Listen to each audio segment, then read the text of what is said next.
नमस्कार दोस्तों, एक बार फिर से बहुत बहुत स्वागत है आप सभी का मेरे YouTube चैनल पे जिसका नाम है AYT इंडिया एकेडमी। आज की वीडियो में हम जानेंगे कि एक मेंटेनेंस सुपरवाइज़र या मेंटेनेंस इंजीनियर जो होता है उसको पूछे जाने वाले इंटरव्यू क्वेश्चंस क्या हैं। एक जो मेंटेनेंस सुपरवाइज़र या इंजीनियर है उसका JD जो जॉब डिस्क्रिप्शन है वो क्या होता है, उसकी रोल्स और रिस्पॉन्सिबिलिटीज़ क्या क्या होती हैं। तो जो लोग मेंटेनेंस डिपार्टमेंट से जुड़े हुए हैं या मेंटेनेंस डिपार्टमेंट में जॉब ढूंढ रहे हैं उनके लिए ये वीडियो देखना बहुत ही ज़रूरी हो जाता है। तो पूरी जानकारी के लिए वीडियो के अंत तक बने रहिए। शुरू करते हैं वीडियो को। Let's start. दोस्तों, जब आप मेंटेनेंस डिपार्टमेंट में इंटरव्यू के लिए जाते हो तो उसमें जो सबसे पहली चीज़ या आमतौर पे सबसे कॉमन चीज़ जो पूछी जाती है वो पूछी जाती है कि प्रिवेंटिव मेंटेनेंस और प्रिडिक्टिव मेंटेनेंस में क्या फ़र्क होता है। दोस्तों, जो प्रिवेंटिव मेंटेनेंस होती है उसके अंदर हम क्या करते हैं कि एक फ्रिक्वेंसी डिफाइन कर लेते हैं कि हमें हर 6 महीने में या साल में या हर 3 महीने में हमें क्या करना है, मशीन का प्रिवेंटिव मेंटेनेंस करना है। प्रिवेंटिव मेंटेनेंस का मतलब ये है कि मशीन में कोई खराबी ना हो, उससे पहले ही उसको हम मेंटेन कर लें, उसको हम बोलते हैं प्रिवेंटिव मेंटेनेंस। दूसरा जो टर्म है वो होता है हमारा प्रिडिक्टिव मेंटेनेंस। प्रिडिक्टिव मेंटेनेंस क्या है कि जब मशीन चल रही होती है तो कुछ चीज़ें ऐसी हैं कि वो आवाज़ देना शुरू कर देंगी, या कोई बेरिंग हो गया वो ज़्यादा गर्म होना शुरू हो गया, या जो मशीन का स्पिंडल है वो सही नहीं चल रहा, वो कुछ साउंड पैदा कर रहा है। तो हम क्या कर सकते हैं कि प्रिडिक्ट कर सकते हैं कि हमारी मशीन खराब होने वाली है और उस पर हम एक्शन ले लें। तो ये क्या हुआ, प्रिडिक्टिव मेंटेनेंस। तो आपसे कोई पूछे कि प्रिवेंटिव मेंटेनेंस और प्रिडिक्टिव मेंटेनेंस में क्या फर्क है तो ये आप बता सकते हो इंटरव्यू के अंदर। इसके बाद जो आती है वो है ब्रेकडाउन मेंटेनेंस। ब्रेकडाउन मेंटेनेंस क्या है, जब मशीन एकदम खराब हो जाती है, मशीन खड़ी हो जाती है, तो उसको हम बोलते हैं ब्रेकडाउन मेंटेनेंस। इसको आप एक उदाहरण से समझिए कि आपके पास बाइक है, आप रास्ते पे जा रहे हो और बाइक चलते चलते बीच में रुक गई, तो ये क्या हो गया, ब्रेक डाउन मेंटेनेंस। जब आप बाइक को सर्विस के लिए लेके जाते हो तो ये क्या होता है, प्रिवेंटिव मेंटेनेंस। जब आपकी चेन आवाज करने लगती है तो क्या मतलब हुआ कि चेन कट गई है या चेन टूट सकती है किसी भी वक्त, ये क्या हो गया, प्रिडिक्टिव मेंटेनेंस। तो ये तीनों तरीके की मेंटेनेंस आपको पता होनी चाहिए और कोई भी इंटरव्यूअर आपसे ये पूछ सकता है। दूसरी जो अहम चीज इंटरव्यूअर आपसे पूछ सकता है वो ये पूछ सकता है कि जो MTTR है या MTBF है वो क्या होता है, वो और हम MTTR और MTBF कैसे कैलकुलेट करें। तो MTTR का मतलब होता है मीन टाइम टू रिपेयर और MTBF का मतलब होता है मीन टाइम बिटवीन फेलियर।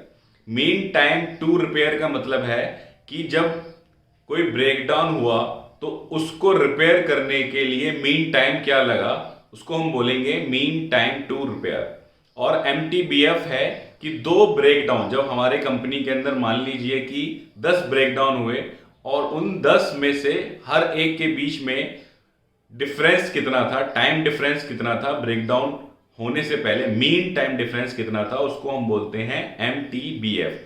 आपको और ज़्यादा डिटेल में जानना है MTTR और MTBF के बारे में तो आपको ऊपर एक लिंक दिखाई दे रहा होगा, आई बटन दिखाई दे रहा होगा, आप उस पर क्लिक करके वीडियो देख सकते हैं। मैंने ऑलरेडी MTTR और MTBF के बारे में वीडियो बना के डाली हुई है। इसके बाद जो है इंटरव्यूअर आपसे पूछ सकता है कि TPM क्या होता है। दोस्तों, TPM शब्द या TPM मेथड किसी भी मेंटेनेंस सुपरवाइजर या इंजीनियर के लिए जानना बहुत ही ज़्यादा ज़रूरी हो जाता है। TPM का मतलब होता है टोटल प्रोडक्टिव मेंटेनेंस, कि हम मशीन को ऐसे मेंटेन करें कि वो जैसे स्टार्टिंग में आई थी, जैसा वो तब प्रोडक्शन क्वालिटी देती थी, वो आज भी ऐसे ही प्रोडक्शन और क्वालिटी दे रही है। तो हमारी कंपनी के अंदर TPM इम्प्लीमेंटेड है। इसके बाद आपसे पूछ सकता है कि TPM के कितने पिलर होते हैं। तो TPM के 8 पिलर होते हैं। अब 8 पिलर को आपको अगर जानना है और TPM के बारे में डिटेल में जानना है तो आपको ऊपर आई बटन दिख रहा होगा, आप उस पर क्लिक करके जान सकते हैं कि TPM इन डिटेल और TPM के 8 पिलर्स क्या क्या हैं। इसके बाद आपको कुछ जो बेसिक डॉक्यूमेंटेशन है वो पता होना चाहिए कि मेंटेनेंस डिपार्टमेंट के अंदर आपको क्या क्या बेसिक डॉक्यूमेंटेशन अपडेट रखनी है, जिसके अंदर जो सबसे पहली चीज आती है वो आती है machine daily maintenance check sheet, जिसको हम मशीन क्लिक शीट के नाम से भी जानते हैं। ये क्या होती है कि हम जब मशीन को शुरू करते हैं स्टार्टिंग में, तो ऑपरेटर की रिस्पॉन्सिबिलिटी है कि जर्नल प्रिवेंटिव मेंटेनेंस वाले पॉइंट जो है वो प्रॉपरली सारे चेक करे, उनको टिक मार्क करे मशीन चेक शीट के अंदर, उसके बाद ही मशीन चलाए। और मेंटेनेंस सुपरवाइजर की ये जिम्मेदारी होती है कि वो हर चेक शीट को और हर मशीन को वेरीफाई करे कि ऑपरेटर ने जो उसके अंदर टिक किया है क्या वो उसने एक्चुअल में अपनी मशीन के ऊपर इंप्लीमेंट किया हुआ है या नहीं किया हुआ। दूसरी जो सबसे बेसिक डॉक्यूमेंटेशन आपको पता होना चाहिए वो पता होना चाहिए कि ब्रेकडाउन स्लिप या ट्रबल ट्रिकेट स्लिप क्या होती है। दोस्तों, जब कभी भी मशीन के अंदर ब्रेकडाउन आता है तो जो प्रोडक्शन वाले हैं वो इन्फॉर्म करते हैं मेंटेनेंस डिपार्टमेंट को, और जो इंफॉर्मेशन मेंटेनेंस डिपार्टमेंट को जाती है प्रोडक्शन डिपार्टमेंट से वो जाती है ब्रेकडाउन स्लिप के थ्रू। उसमें वो प्रोडक्शन वाला भर के देगा कि मेरी मशीन के ऊपर ये खराबी हो गई है और ये इतने बजे से खराब खड़ी है, और मेंटेनेंस टीम को हैंड ओवर कर देगा। इसके बाद तीसरी चीज आती है वो आती है ब्रेक डाउन रजिस्टर या ब्रेक डाउन लॉगबुक। इसके अंदर आपको क्या करना है, वो जितने भी ब्रेकडाउन आपने कंपनी के अंदर हो रहे हैं उन सबको रिकॉर्ड करना है कि किस किस मशीन में कब कब ब्रेकडाउन हुआ। तो इस तरीके से आपको एक ब्रेकडाउन की समरी बनानी है ब्रेकडाउन रजिस्टर के अंदर। दोस्तों, ये जो वीडियो है सिर्फ इसका मकसद ये नहीं है कि आप लोग इंटरव्यू क्लियर कर सकें, इसका मकसद ये भी है कि आप लोग जो एग्जिस्टिंग कंपनी के अंदर काम कर रहे हैं वहां पर भी आप मेंटेनेंस के जो सिस्टम्स हैं उनको इंप्लीमेंट कर सकें और कंपनी को एक नेक्स्ट लेवल पे ले जा सकें। इसके बाद जो हमारा डॉक्यूमेंट आता है या बेसिक सिस्टम की रिक्वायरमेंट आती है वो आती है मशीन हिस्ट्री कार्ड। जिस तरीके से ब्रेकडाउन रजिस्टर होता है उसके अंदर हम क्या करते हैं, सारी ब्रेकडाउन्स की समरी बनाते हैं कि कब कब कौन कौन सा ब्रेकडाउन हुआ था। और जो मशीन हिस्ट्री कार्ड है वो होता है इंडिविजुअल मशीन का या इंडिविजुअल इक्विपमेंट का। मशीन हिस्ट्री कार्ड के अंदर सिर्फ एक स्पेसिफिक मशीन से रिलेटेड ही हिस्ट्री अपडेट होगी कि उस मशीन पे कब कब ब्रेकडाउन हुआ, कब कब उस पर हमने प्रिवेंटिव मेंटेनेंस की। इसके बाद जो हमारी सिस्टम की रिक्वायरमेंट आती है वो आती है प्रिवेंटिव मेंटेनेंस चेक शीट।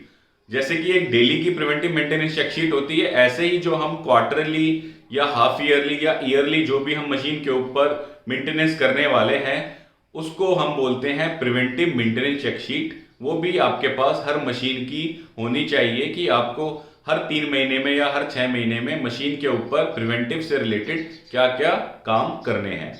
इसके बाद जो अगला सिस्टम है या अगला फॉर्मेट या अगला डॉक्यूमेंट है वो होता है हमारा spare parts planning. Spare part planning के अंदर आपको क्या करना है कि जो आपके क्रिटिकल स्पेयर पार्ट्स हैं, कुछ लोग इसको क्रिटिकल स्पेयर पार्ट प्लानिंग भी बोलते हैं, कि ऐसे स्पेयर पार्ट अगर अवेलेबल ना हो तो आपकी मशीन एकदम से खड़ी हो जाएगी और अगर बंदा मार्केट में जाए तो उसमें बहुत ज़्यादा टाइम लॉस होगा। तो आपने क्या करना है, एक स्पेयर पार्ट प्लानिंग करनी है कि किस किस मशीन के ऊपर क्या क्या पार्ट क्रिटिकल हैं और उनको अपने स्टॉक के अंदर रखना है ताकि आपको एकदम से मार्केट में ना भागना पड़े और आपका टाइम लॉस कम से कम हो। इसके बाद जो नेक्स्ट सिस्टम है वो है हमारा DGSAT लॉगबुक।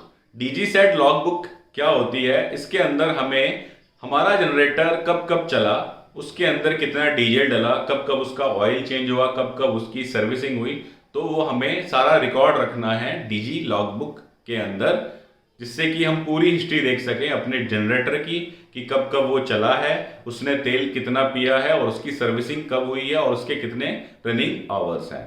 इसके बाद है हमारा बॉयलर लॉगबुक। जिन कंपनीज के अंदर बॉयलर लगे हुए हैं, similar to the DG logbook आपने बॉयलर का भी रिकॉर्ड मेंटेन करना है कि आपने उसके अंदर कब कब फ्यूल डाला, आइदर वो वुड था या जो भी फॉर्म ऑफ आप फ्यूल यूज कर रहे हैं कि आपने कब कब उसके अंदर फ्यूल डाला, हमारा जो बॉयलर है कब कब चला, कितना चला, और उसकी प्रिवेंटिव मेंटेनेंस या ब्रेकडाउन मेंटेनेंस कब कब हुई, तो आपने वो बॉयलर लॉगबुक के अंदर मेंटेन करना है।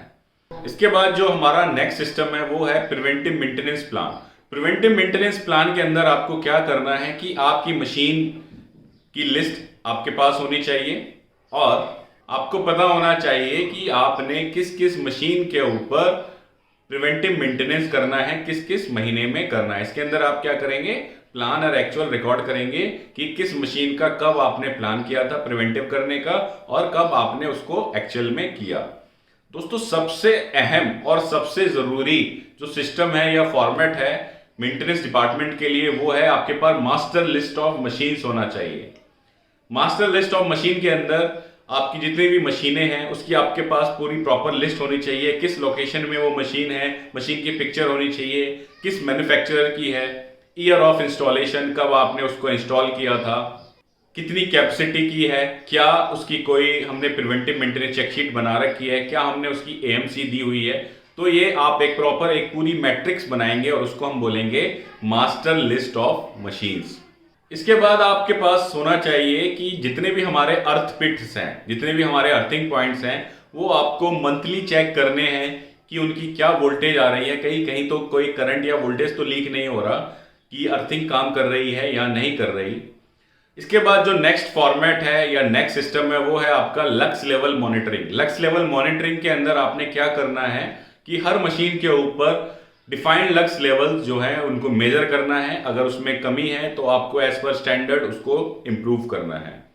तो दोस्तों ये सारे फॉर्मेट्स या ये सारे सिस्टम्स आपको जानना बहुत ही ज़रूरी है आपको अगर मेंटेनेंस डिपार्टमेंट में जॉब करनी है।